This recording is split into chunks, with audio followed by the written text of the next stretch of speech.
이 아침 우리가 함께 나누실 하나님의 말씀은 구약 여호수아서입니다. 여호수아서 1장 7절에서 우리 9절까지의 말씀, 3절 말씀 우리 함께 읽도록 하겠습니다. 여호수아서 1장 7절에서 9절 말씀. 제 성경책은 구약 320면쯤에 있습니다. 우리 찾으셨으면 길지 않은 말씀이니 우리 다 같이 한번 읽어보도록 하겠습니다. 여호수아서 1장 7절에서 9절까지 말씀입니다. 함께 읽겠습니다. 시작. 오직 강하고 극히 담대하여 나의 종 모세가 너에게 명령한 그 율법을 다 지켜 행하고 우로나 좌로나 뒤돌아지지 말라. 그리하면 어디로 가든지 형통하리니 이 율법책을 내 입에서 떠나지 말게 하며 주야로 그것을 묵상하여 그 안에 기록된 대로 다 지켜 행하라. 그리하면 내 길이 평탄하게 될 것이며 내가 형통하리라. 내가 내게 명령한 것이 아니냐. 강하고 담대하라. 두려워하지 말며 놀라지 말라. 내가 어디로 가든지 내 하나님 여호와가 너와 함께 하느니라 하시니라. 아멘. 우리가 오늘은 여호수아서 말씀을 함께 묵상해 보고자 합니다. 여호수아서라고 하면 우리 성도님들 너무나도 잘 아시는 것처럼 이스라엘의 역사에서 너무나도 큰 전환점이 생겼던 시기였습니다. 이스라엘을 애굽에서 이끌어내었던 능력의 종 모세가 약속의 땅 가나안으로 들어가지 못하고 주님께 부름받아 돌아가고, 그리고 그 모세를 옆에서 시종들었던 여호수아가 새로운 지도자로 선출되었습니다. 그 여호수아가 이끌고 가야 되는 백성은 애굽에서 나온 백성들이 아니고 그 광야 가운데서 다시금 형성된 제2세대들입니다. 그리고 애굽 땅에서 나온 사람은 여호수아와 갈렙 두 사람밖에 없었지요. 그 새로운 세대가 새로운 지도자와 함께 아직까지 그들이 가지 못했던 미지의 땅, 물론 약속의 땅이라고 하지만 그들이 전혀 알지 못했던 새로운 곳으로 그곳을 나아가서 정복해야 되는 큰 사명을 띠고 있었습니다. 이 여호수아서의 말씀이 24장으로 되어 있는데 이렇게 구분해 보면 참 너무나도 분명하게 쉽게 구분이 되어요. 처음에 1장부터 12장까지의 말씀과 13장부터 24장까지의 말씀이 분명하게 두 개로 나뉩니다. 이 여호수아서를 관통하는 두 가지 질문이 있습니다.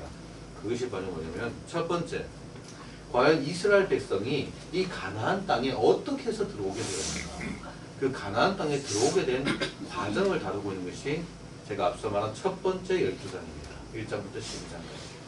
그리고 두 번째 13장에서 24장까지의 말씀은 뭐냐, 그렇다면 이스라엘 백성들이 이 가나안 땅에 어떻게 정착하게 되었는가, 이 12지파들에게 땅이 어떻게 분배되고, 이런 내용들이 후반부에 주된 내용이 되어요. 그런데 중요한 것은 그냥 단순히 그 역사적인 기록이 아니잖아요. 하나님께서 이 모든 과정 가운데 분명하게 이스라엘에게, 백성들에게 요구하신 바가 있으십니다. 그것이 어떻게 보면 이 여호수아서를 읽는 우리들에게 가장 핵심되는 이 시각이 된 것 같아요. 이 여호수아라는 사람의 원래 그 이름은 호세아였습니다. 이게 구원이라는 뜻을 가지고 있는데, 민수기서 말씀을 우리가 나중에 통독할 때 읽어보시면 알겠지만, 모세가 이 호세아를 여호와는 구원이시다라는 뜻의 여호수아로 바꾸어 버립니다. 사실 그래서 이 여호수아라는 인물 자체가 이름 자체가 예수님을 비춰주는 하나의 큰 그림자가 됩니다. 이 여호수아라는 인물을 통해서 우리가 이 여호수아서가 펼쳐지는 것을 통해서 우리가 분명하게 가슴에 담게 되는 큰 전제가 뭐냐면, 하나님의 약속은 그 약속 자체로 신실한 것입니다. 물론 우리가 역사에서 우리 인생에서 참 능력의 종들이 있고 능력의 사람들이 있습니다. 능력의 세대가 있는 것 같아요. 하지만 그 사람들이 대단해서, 그 세대가 뭔가가 있어서 그 대단한 게 아닙니다. 중요한 것은 하나님의 약속이 그들과 함께 하기 때문에 하나님의 약속은 특정한 사람, 특정한 세대를 통해서만 이루어진 것이 아닙니다. 하나님께서는 이전에 그 주님께서 택하셔서 일으키셨던 그 지도자를 통해 역사하셨던 것처럼 이제는 새롭게 부르시고 새롭게 택하신 그 사람들과 이전과는 아예 다른 새로운 방식으로도 얼마든지 역사하실 수 있는 능력이 하나님 것입니다. 그 하나님이 중심이십니다. 여호수아서를 볼 때 그렇게 새로운 지도자, 새로운 세대지만 언제나 동일하신 그 하나님을 우리가 그 가운데서 볼 수 있어요. 그리고 그 하나님께서 비록 새로운 사람들이겠지만 그들에게 하나님께서 원하시는, 요구하시는 순종도 동일한 것입니다. 그렇게 볼 때 오늘 말씀을 우리가 이런 시각으로 바라볼 수 있을 것 같습니다. 모세는 사라졌습니다. 하지만 그 큰 사명을 앞둔 그 백성들에게 하나님의 약속은 여전히 동일하게 그들에게 남아있는 것입니다. 그리고 그 하나님의 약속이 사실 그들의 참된 지도자인 것입니다. 새로운 세대, 새로운 지도자, 그들 앞에 놓여진 거대한 사명. 모세의 빈자리를 메워야 되는 여호수아입니다. 사실 이 개인을 한번 생각을 해보십시오. 자신의 삶에 있어서 전혀 알지 못하는 그 미지의 영역을 좀 개척해야 됩니다. 그런데 자기 혼자만이 아니라 자기 어깨에 지금 수십만, 수백만의 그 사람들이 지금 달려 있습니다. 여호수아는 어떻게 보면, 근데 그 사람들이 보면 자신의 전임자인 그 모세, 능력의 사람 모세에게조차도 다 불평불만하고 대들었던 사람들이에요. 그 모세가 베풀었던 그 능력을 다 봤던 사람들인데도 그 모세에게도 불평하고 했던 것들을 끊임없이 목격했던 사람입니다. 근데 그들을 지금 이끌고 이 미지의 땅으로 들어가야 되는 사명을 감당해야 되는 거예요.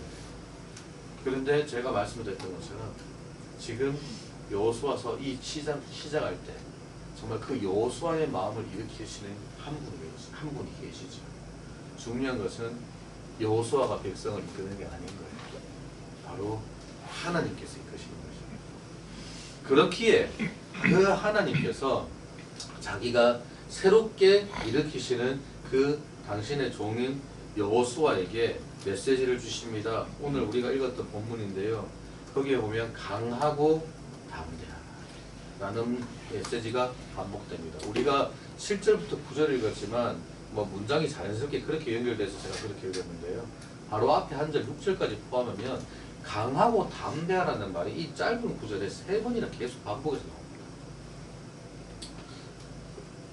이게 제가 예전에 한번 율법 설명할 때 긍정과 부정했던 얘기 기억하세요? 긍정은 이렇게 해라, 부정은 이렇게 하지 말았는데 사실 같은 메시지거든요. 긍정의 메시지는 강하고 담대하는데 부정의 메시지는 뭘까요? 여기 나오는 거예요. 두려워하지 마라, 놀라지 마라. 제가 예전에 유튜브 영상에서 이런 거 봤는데 어떤 사람이 이제 그 종교학자, 비교 종교학자인 것 같은데 이 사람이 뭐라고 얘기하냐면 자기가 예전에 주요 고대 종교들의 문헌들을 거의 다 탐독을 해봤대요. 근데 거기에 공통적으로 들어가는 메시지가 있어요. 어느 정도. 제가 봤을 때 이게 그 일반 은총의 개념으로 봤을 때는 그 하나님께서 주신 메시지에 대한 흐릿한 죄인들의 기억이 이렇게 다 남아있는 것이 아닌가 제가 이렇게 생각했는데 모든 고대 종교에 남아있는 메시지가 뭐냐면 두려워하지 마라. 두려워하지 마라. 이게 정말 어느 시대, 어느 문화, 어느 자리에 있는 사람에게든지 간에 그 마음의 가장 바닥에 있는 그 요소입니다. 거기에 대해서 하나님께서 만지시는 겁니다.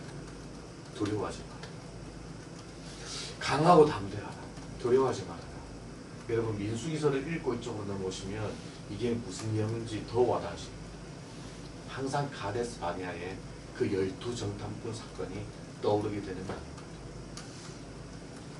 그 상황에서 똑같은 상황이잖아요. 1세대는 지금 미지의 땅 가나안으로 들어가기 직전에 12정탐꾼 먼저 보내서 이렇게 그 사람들이 왔는데 건너가려고 딱 준비하는 그 상황에서 그 사람들이 뭐라 그럽니까? 장대한 족속들. 그들 앞에서 우리 메뚜기가 우리 가면 큰일 난다. 그 말을 듣고 백성들의 마음이 다 녹아버려요. 이제 새로운 세대가 다시 그 자리에 섰잖아요. 이 자리에 딱 서자마자 그리고 새로운 지도자가 딱 섰는데 하나님께서 뭐라 말씀하셨어요? 강하고 담대하라. 두려워하고 놀라지 말아라. 내가 너희와 어떻게 한다고요? 함께. 대적을 두려워하지 말아라. 상황을 두려워하지 말아라. 모세가 없다고 두려워하지 말아라. 너희들 경험이 없다고 두려워하지 말아라. 강하고 담대해라. 놀라지 말아라. 왜요? 이스라엘 하나님 여호와가 너희와 함께. 그리고는 이스라엘에게 똑같은 걸 요구하십니다. 동일한 것입니다. 이전에 살펴봤잖아요. 이스라엘의 성패는 이스라엘의 서고 넘어지면 뭐에 달려있습니까? 그 사람들의 능력에 달려있지 않고 그들의 국력에 달려있는 것이 아니고 바로 하나님께서 그들과 함께 하시느냐 마냐에 달려있는 거예요. 그렇게 봤을 때 오늘 본문의 내용을 이 시각으로 정리하면 이런 내용입니다. 하나님께서 이렇게 말씀하신 것입니다. 나는 너희와 함께 하겠다. 그렇다면 너희는 과연 나와 함께 할 수 있느냐? 그게 지금 이스라엘에게 말씀하시는 너희가 율법을 그대로 다 지켜서 행하라는 그 말씀입니다. 그렇게 너희가 나와 함께 해야 된다라는 말씀이에요. 모세를 통해 너희에게 준 율법을 다 지켜 행해라. 그런 방식으로 나와 함께 해라. 그렇게 했을 때 너희가 나와 함께 할 수 있는 것이다. 대신에 나는 언제나 너희와 함께 한다. 지금 이거를 말씀해 주고 있습니다. 저는 이 말씀을 읽으면서 지금 이 장면을 우리가 이 역사를 우리가 대충 알잖아요. 이스라엘 역사를. 저는 그 장면이 참 생각이 납니다. 풍랑이 막 있는 바다 가운데 제자들이 그 배에서 분투를 하고 있잖아요. 근데 멀리서 예수님께서 그 물 위를 걸어오십니다. 베드로가 어떻게 합니까? 재빨리 막 물이 뛰어듭니다. 그 주님에게로 똑같이 그렇게 물 위를 걸어가려고 합니다. 그런데 베드로가 어떻게 됩니까? 순간 그 주변에 있는 바람과 물결과 풍랑을 보고는 마음에 뭐가 생기죠? 두려움이 생깁니다. 가라앉아. 그때 예수님의 메시지도 동일한 거 아닌가 싶습니다. 너를 위협하는 바람과 파도를 두려워하지 말아라. 그 가운데서도 강하고 담대하라. 놀라지 말아라. 나만 바라보아라. 내가 너와 함께한다. 이렇게 적용해보고 싶습니다. 사실 이 말씀이 인생이라고 하는 미지의 땅을 걸어가고 있는 오늘날 성도 모든 성도들에게 주시는 말씀인 것 같습니다. 왜 그러냐? 약속의 땅 가나안 그래서 여러분 천국으로 보통 우리가 잘 적용해서 생각하잖아요. 근데 저는 이런 생각을 해봐요.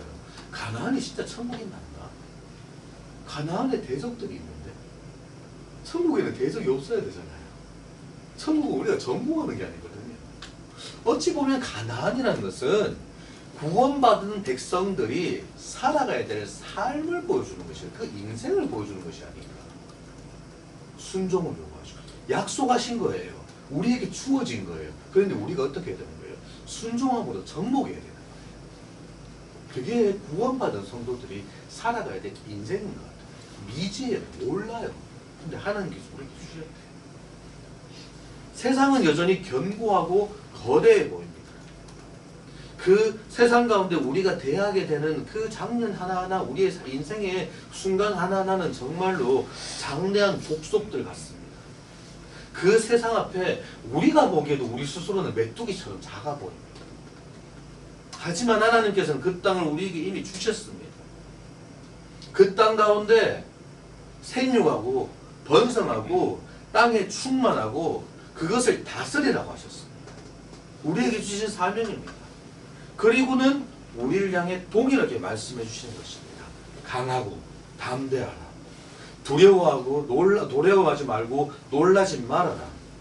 너의 인생길 가운데 어디로 가든지 간에 내가 너희와 함께하리라.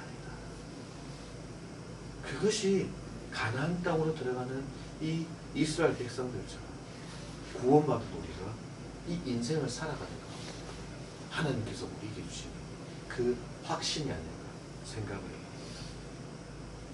그렇다면 이 백성들의 상황 우리에게 적용해 본다면 이렇게 얘기해 볼 수 있겠죠. 하나님은 우리와 함께 하십니다.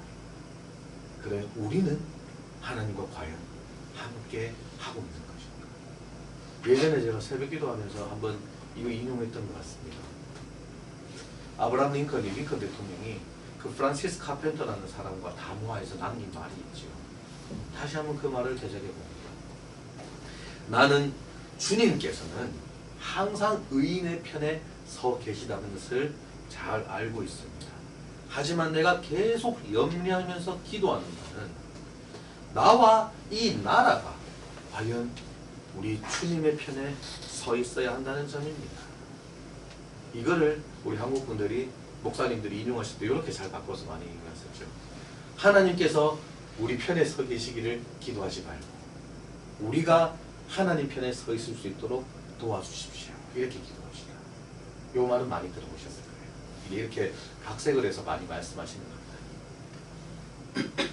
여호수아서의 말씀을 우리가 마음에 담으며 강하고 담대하시는 이 하나님의 이 권면의 말씀을 우리가 위로의 말씀을 마음에 담으며 오늘 하루 그리고 이 한 주 그리고 올 한 해 우리가 그렇게 기도했으면 좋겠습니다. 어디로 가든지 강하고 담대하게 두려워하거나 놀라지 말며 하나님의 그 생명의 말씀에 우리가 순종하면서 그렇게 우리가 하나님과 동행하며 우리에게 허락하신 이 인생을 정복하고 다스려 나갈 수 있는 그런 믿음의 성도가 되게 해주옵소서.